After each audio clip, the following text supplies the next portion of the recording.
Someone tell me, where am I? Those are fluey onion rings and Quickbell, creepypasta, Uganda, Uganda, and who the heck are you? I'm Laura Sue. You're a Mary Sue?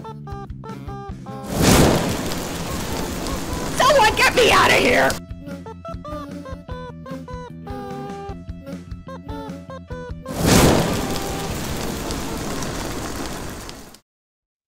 Hey everybody, I have returned! And I have another exciting review for you! Now, let me present one of the craziest purchases I ever got, which was the Laura Sue Chronicles Beginnings by none other than Ken Penders. Yes, that Ken Penders. Is there any other Ken Penders out there? I don't think so.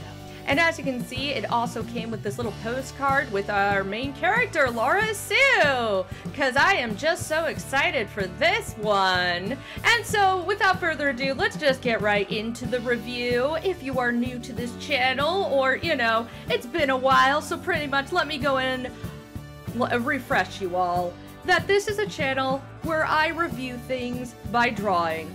But unlike most channels that do it digitally, I do mine traditionally. So sit back, relax, and enjoy listening to my review as I draw Laura Sue. Actually, let's stop right here. I need to confess something really big about this book. You see, I bought this book thinking I was gonna get a whole entire original story and series that was made by Ken Penders. No, I did not get that. Do you know what I got instead? I'll give you a minute. I got a book filled with Archie Comics Sonic the Hedgehog series. Oh, my mistake. Archie Comics Knuckles series in there. How much of this book? 70% of this book is Archie Comics. I think it's only like 18% is this is the main comic, because the other 12 is just like biopics, like him, autobiographies, just little writings here and there. Just got, you wanna what? Let's start from the beginning. We need to talk about who Ken Penders is. That's probably the smartest place to begin. The year was 1990-something. Archie Comics was the publisher of the hit Sonic the Hedgehog comics, which were roughly based on the animated TV show that was a hit and was canceled within one season. Now a new game to the Sonic franchise just gets released, and that game would be Sonic 3. It is a big hit, just like Sonic 1 and Sonic 2 were. So now, Archie Comics needs to make a whole entire series about this new character, Knuckles the Echidna. And they decided to pick some guy some other dude that was working there was friends with. And that guy was Ken Penders. Now, the Sonic series didn't have a lot of lore. There was none. I mean, there was a little bit, you know, there was the Chaos Emerald, Sonic Goes Fast, Robotnik, but there was no reason for things, and especially for Knuckles.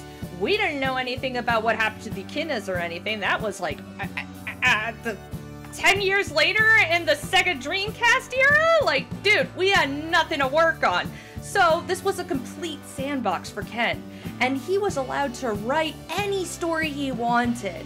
And he ended up creating some crazy stuff, such as like there was an advanced technological race of echidnas or something, but they hid away, and like Knuckles' dad just chucked him out the window as a baby because magic chose it. Look, I didn't read the Sonic comics growing up, okay?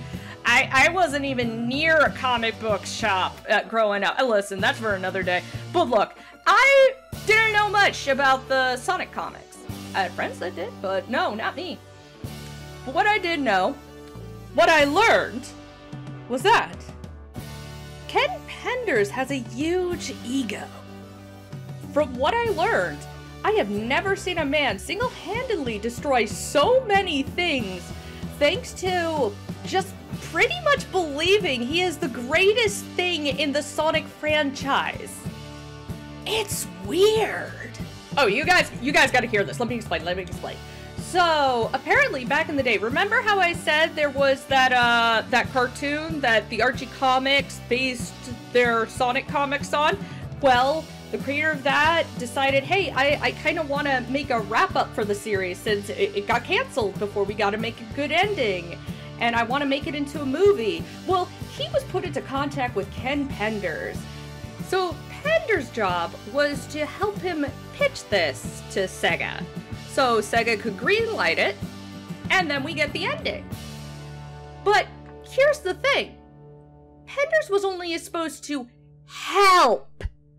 What Penders instead decided to do was go behind his back and pitch it for him. This pitch did not end well.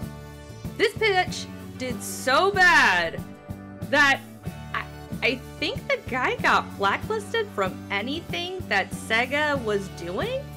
And it was all thanks to Ken. And in fact, Ken never takes any blame. He never apologizes. He said, I did nothing wrong.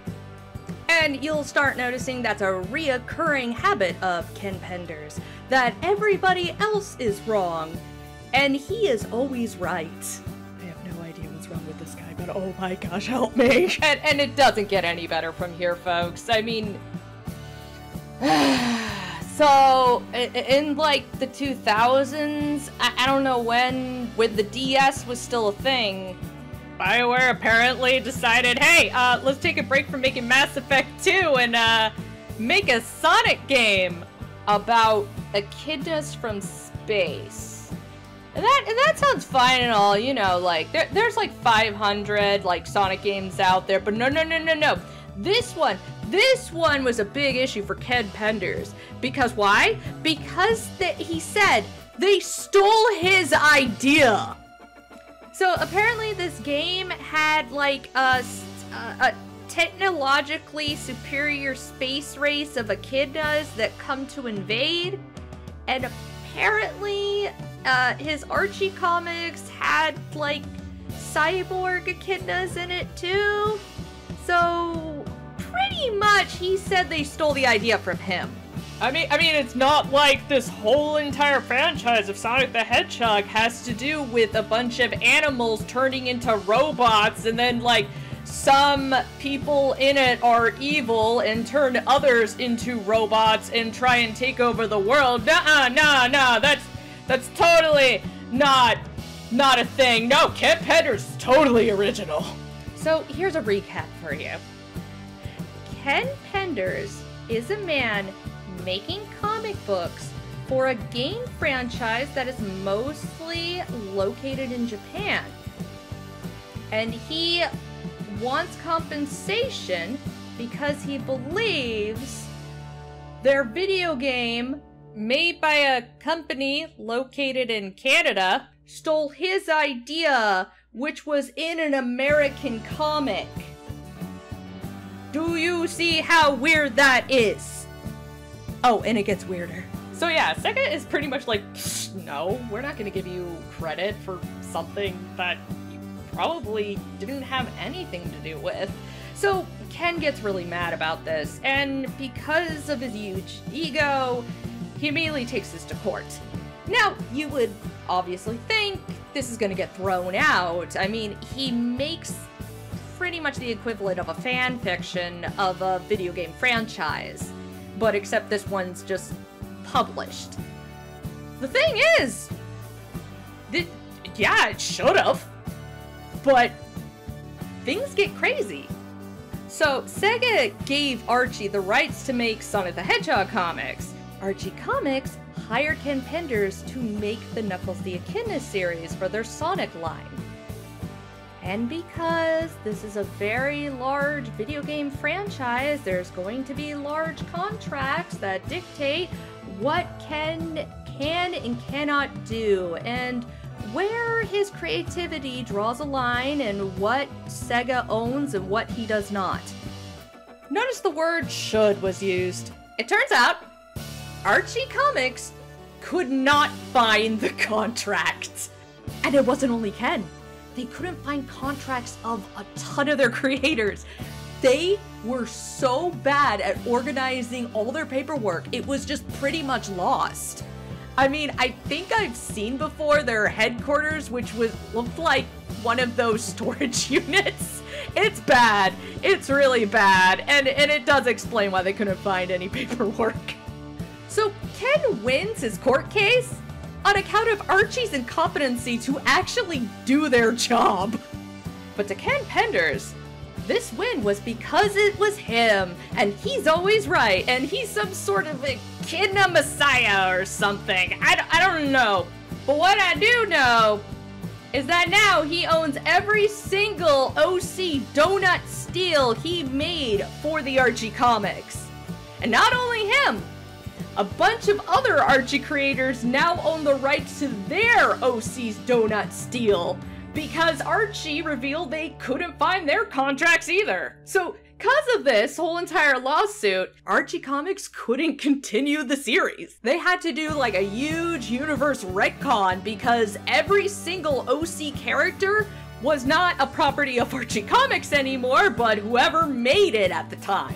And this pretty much pissed off a ton of the fan base. And there was a large fan base, because, you know, it's Sonic the Hedgehog. There always is a large fan base. And let's not forget that Sega, you know those guys? The guys that own Sonic the Hedgehog and gave Archie the rights to, you know, make comics out of them. And then Archie fumbled and messed up and lost all those contracts for their creators, so pretty much making some crazy guy that's really addicted to echidnas win a whole entire lawsuit.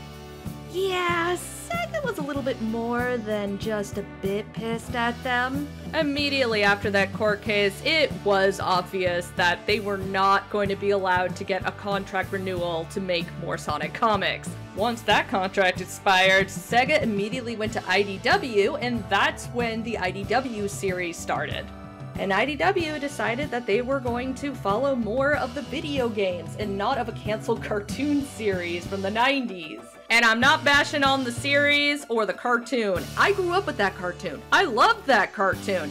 But let's face it, when a psychopath as crazy as Ken Penders is running around and saying that he owns Knuckles the Echidna and everything he touches apparently turns into a hot mess of destruction, and he keeps going on Twitter and making weird rants about how the princess would have had sex with his OC, and this is real. I saw it. It was not fun. It was a little bit disturbing. This guy's crazy, okay?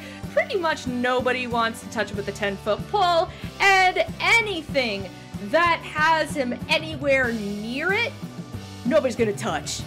But to Ken Penders, he was always right. He fought an evil corporation. 2 evil corporations. And neither of them were the company that actually made the video game that he was really mad at. But he won! And that's all that mattered, and now he owned his own OCs. So what was to happen to Ken Penders now? Well, it turns out that Ken Penders didn't want to end the stories for Knuckles the Echidna. Specifically, he wanted to continue them with his daughter. During his run on Knuckles, he ended up making a love interest for him. They get married, and they have a daughter named, you already know, it's Laura Sue. So yeah, Ken Penders made a daughter foo for a character in his weird fan fiction, and he wanted to continue the story. And this is where we begin the comic. Look, I'm really sorry that we had to go and go through that whole entire history of Ken Penders instead of getting right into the comic, but this was kind of necessary to understand what we are about to read. It's still gonna be alphabet soup, but some pieces will kind of now make sense now that you know a bit about Ken. So let's start off with the cover. First of all, I'll give credit where credit's due. It is a hardcover book, and that is a nice touch. But that is the only credit I'm probably going to give this. Because for being a person who touts themselves as somebody who apparently has worked in the industry for years and has worked at DC, done Star Trek comics, his art certainly hasn't progressed very well. Okay, you wanna know what? Let's stop being nice. It looks like a 12-year-old that just got Photoshop and wants to draw their several personas. Except this kid doesn't even know what a furry is. He just wants to impress that girl he likes so much in art class. What I mean is, Ken pretty much takes a human body and replaces the human head with some sort of animal. Oh, but keeps the human jaw. That is a big feature of his Anthros. It looks like a monstrosity. And then in the center, we see Archie-style Laura Sue, Knuckles, and what's her name? Lyra Sue? Julie Sue? What? The Mary Sue wife? Waifu Sue? That's what we're gonna call her. And then you really quickly realize that this is just Trey's art, specifically Trey's art from a cover from the first issue of Sonic the Hedgehog that is actually in this book? What? Ken actually being kind of a hack and a liar? Imagine my shock. Okay, then we open the book and get an inside cover splash page thingy. I don't actually know what you call it, but anyway, it's here. Credit where credit's due again. It's got some really nice colors, got this really nice space feel, has some nice foreshadowing of characters in the background, has your main character in the foreground, and now for everything else. It's Ken Pender's art, so you're pretty much getting Anthros with human jaws again. But this time, the Laura Sue is decked out with a nose ring for some reason. And standing right next to Laura is this blue alien girl. And here's the catch for it. She actually looks normal. She somehow looks proportionately correct. And why is that? Because she is so heavily human. This is so human that she looks normal, because Ken can draw humans, he can't draw anything else. Also, with no regrets, I am about to be 7 years old again.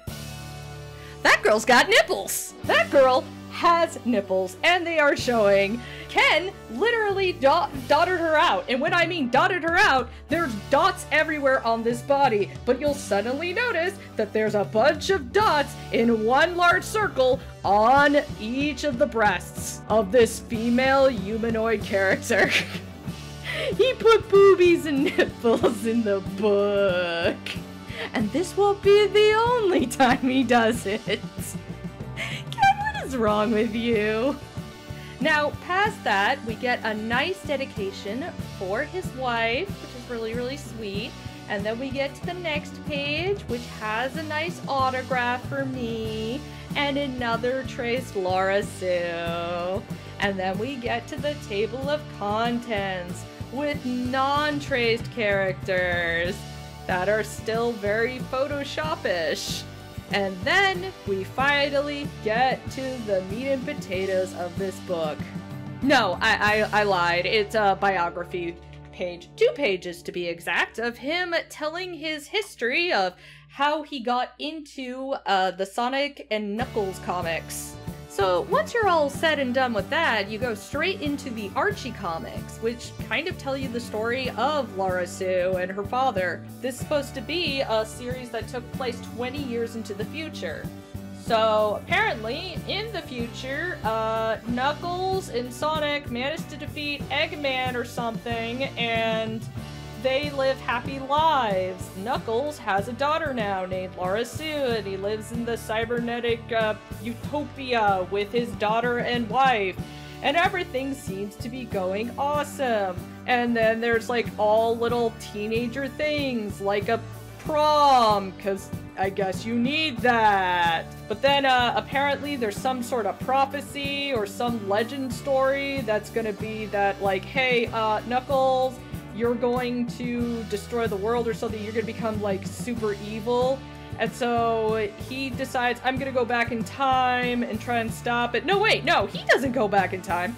He doesn't. Sonic decides to go back in time, but Laura Sue jumps in as well. She's like, no, I'm gonna go and help on out, right? And so she jumps in, and I have pretty much just saved you all those pages. We didn't need 70%. This could have been just a recap with very quick minimum story efforts. Like, but no, why even bother redrawing things in your own art style and retelling the story in your own way when you can just take a bunch of comics that I guess you won the lawsuit from, so you're allowed to go put them in, which I really am confused about because I know he won the lawsuit, but are you legally even allowed to sell in your own book other comics? Like, I still think that's a gray area. Ken, I think you could go to jail for this. Or at least get sued. Probably sued. So then, on the final page of these Archie comics, you suddenly see that he has edited the magical time warp from going into the past into the Archie series, instead his own version universe of all these characters. And you can tell because it's that weird Photoshop-y art style. Honestly, I don't know why he just didn't go hire a colorist that actually knows how to do digital art. Like, for crying out loud, Ken!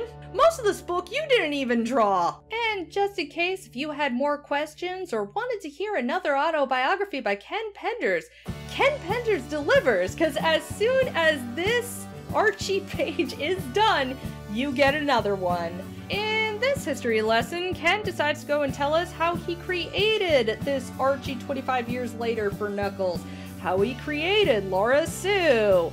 He also happens to add in the lawsuit that he won, and oh my gosh, it's just a lot of text, and behind it is a bunch of those weird anthros he draws. It's just a mess. It's sometimes hard to read, but we finally get through it, and then we are graced with the first page of his new series of Laura Sue, called The Storm.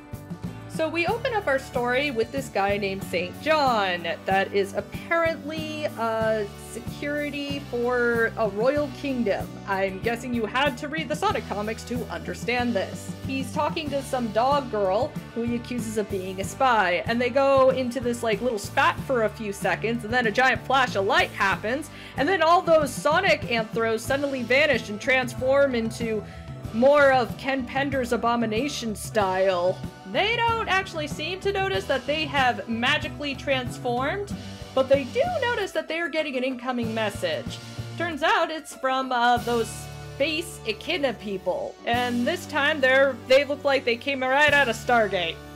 This Echidna dude and that St. John dude are like just pretty much now fighting each other, just kind of trying to one-up each other with their own quips, or like, my military is better than your military. It's really hard to follow. This whole entire story is so hard to follow. There is no context, no world building, and no way for somebody to understand. It's a lot of words and stuff that you're just expected to know. So after a bit of reading this over and over again and finally just not understanding, I give up and just continue to the next few pages. We end up seeing Laura Sue and her father on a mission with a weird Rhino Man and another Echidna. They're going to this weird planet where bad things are happening. Don't look at me, I have no idea, because we immediately go back to the Echidna and St. John fighting each other, and then finally just realizing, oh hey, something happened a few seconds ago, like our whole entire universe just completely altered.